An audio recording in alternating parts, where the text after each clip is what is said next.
Around exactly 1 p.m. East African time, glad you could join us right here on TV47's news feed. My name is Linda Lela. So much in store for you in the world of news as we take a look at what is happening right here in the country and across the globe.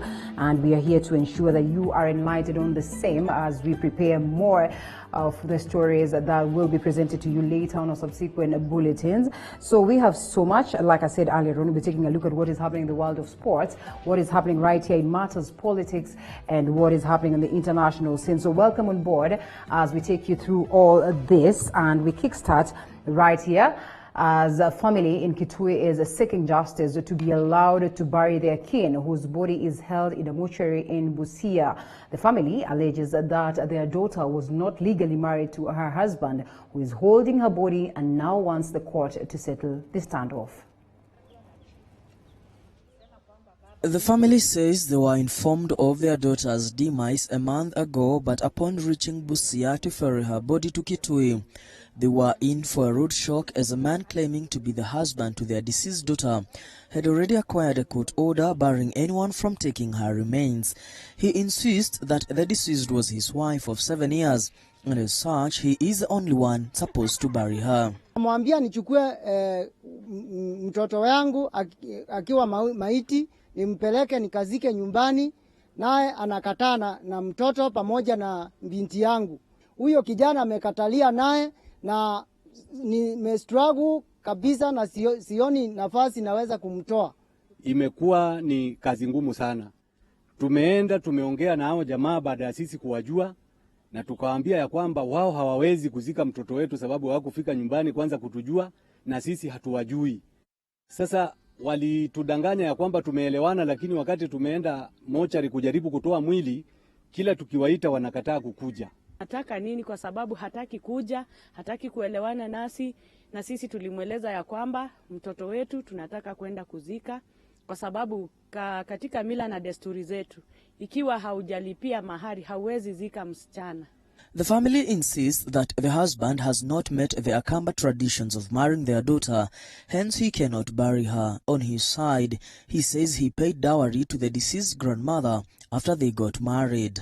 Nilitoa mahari ilikuwa 2016, nilichukua nikapelekea huyo mama nyanya, na huyo nyanya akasema ni sawa, wewe endelea na kuishi na mjukuu wangu, mimi sina mambo ingine.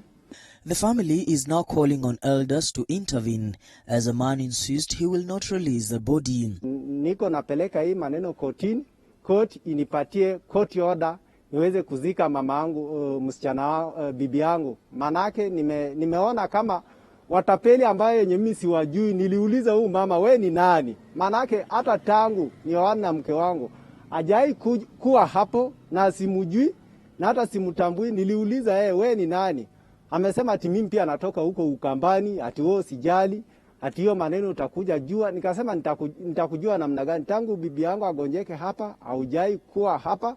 The families have been asked to sit down together and come up with an amicable solution to solve the deadlock. Mwangi Maina, TV47, Nairobi. Well, and from that rather unfortunate story, now the religious leaders in Migori have urged political leaders to shun hate remarks ahead of the 2022 general elections. While addressing the press in Migori town, Pefa Church Bishop John Okinda blamed both sides of the political divide for the escalating divisions. He also condemned the chaos that erupted at the Legio Maria headquarters at God Kweru over leadership wrangles and called for unity among the leaders.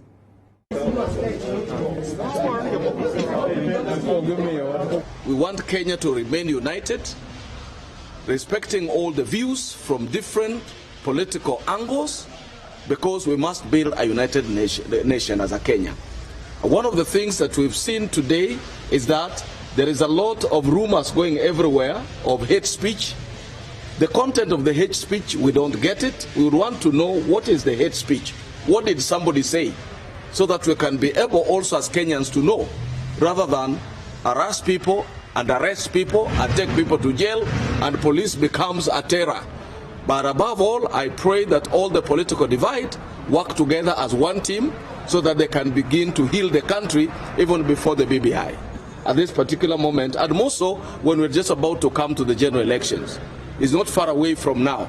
And therefore, we as church leaders, we are willing to bring peace and talk about peace, but also we need to caution the politicians who seems to be divided at the moment when we're just starting to talk of BBI.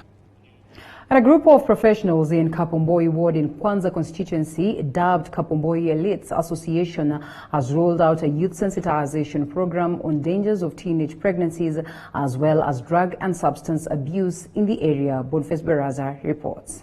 Augustine Simba, the coordinator of the association, says drug and substance abuse among the youth is a worrying trend, and the government through the law enforcement agencies should act swiftly to deter the looming security crisis. Kupitia muungano huu tutajaribu sana kubadilisha jamii na ndugu zetu na dada zetu wale ambao wamejiingiza katika madawa ya kulevya. Na pia tunaomba vyombo vya usalama, kwa sababu mara mingi hivi vitu haviuzwi na vijana, inauzwa na wazee ambao wamekolea na wamejulikana. So ninahimiza vyombo vya usalama wakaze nati, wasilegeze kamba. Mtu akishikwa, wacha faini iwe chungu zaidi ili visa vipungue. Apart from counseling drug addicts, the group extended a helping hand to the very needy in the community. Jacob Masika is the group founder. Tuna malengo ya kuingia katika jamii na kuwafahamisha kuhusu elimu. Na ndio maana tukaona njia ya kukutana na wao, njia rahisi ni kuwaita na kuja kuwapa msaada wetu kidogo ambao hawajabahatika katika jamii, hasa ikizingatiwa kwamba msimu huu wa corona kumekuwepo na matatizo na changamoto mbalimbali kwa wasiojiweza. Yeyote ambaye ana moyo wa utu na ambaye kwa hakika ana ule upendo wa kibinadamu, tunahitaji waje wazungumze pamoja nasi, tusaidiane, tushirikiane ili kwamba kukwamua wenzetu haswa wale wa tabaka la chini. Maximila Wafula has challenged members of the public to play an active role in providing the very basic needs of the girl child who have not been spared by COVID-19 pandemic. Wakati wa corona ambapo shule zimefungwa, mtoto wa kike anapokosa chakula anaweza enda kwamba amtafute mwanaume ili akaweze kupata, atumie njia mbadala kupata chakula. Kwa mfano kujiingiza katika mambo ya atapata mimba ya mapema wakati ataenda kutana na huyo mwanaume. Kwa kawaida hata mpatia hicho chakula bure au fedha bure. Kwa hivyo mimi napenda kuhimiza wazazi na jamii kwa jumla ili jukumu la kumtunza mtoto wa kike liwe kwa kila mmoja. The forum was done at Kapomboi Primary School in Kwanza Sub-County, where hundreds of youths attended. Boniface Barasa, TV47, Kapomboi Primary School in Kwanza Sub-County, Trans Nzoia County. Tanzania has lifted the suspension for all Kenyan flights after Kenya opened its skies to her flights on Tuesday. A letter issued by the Tanzania Aviation Authority stated that Tanzania has lifted the suspension of Kenyan operators with immediate effect. Further, the Tanzanian authority has said that the restoration has been communicated to the Kenya Civil Aviation Authority, and Tanzania will continue to adhere to the principles of Chicago Convention of 1944 and bilateral air services agreement between the two states. This comes after the Kenyan government added Tanzania to the list of countries whose travelers will be exempted from a 14-day mandatory quarantine during the third review yesterday. All right, and yes, we cross over to a different conversation altogether. And residents of other location in Mandera County are facing a water shortage crisis. Residents say there is no help coming their way, even after complaining to relevant authorities in regards to the same. Isadine Haji reports from Mandera County.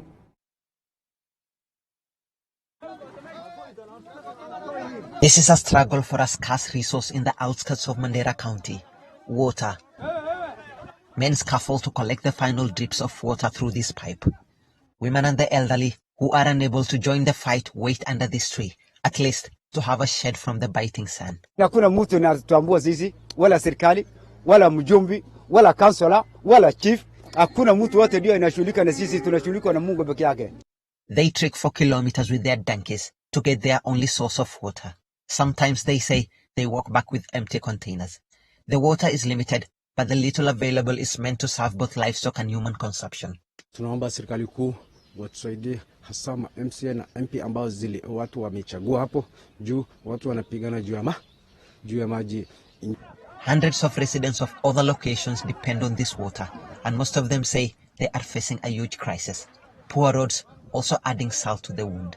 The county government has denied allegations by the residents. As we speak, Oda has 3 low-yielding boreholes.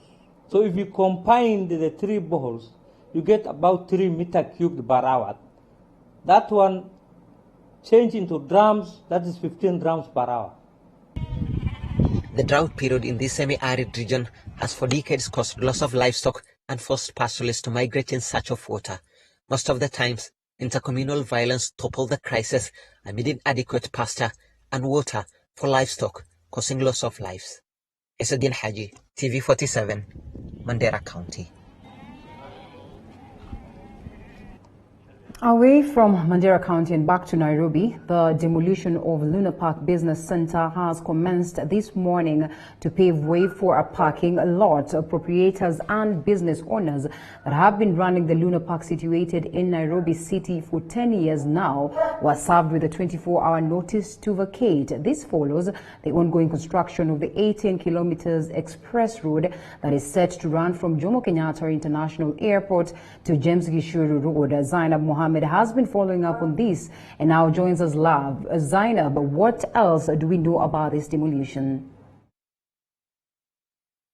Linda, as you have just clearly put, we are currently at the Lunar Business Center where demolition has been going on since last night at 11 p.m.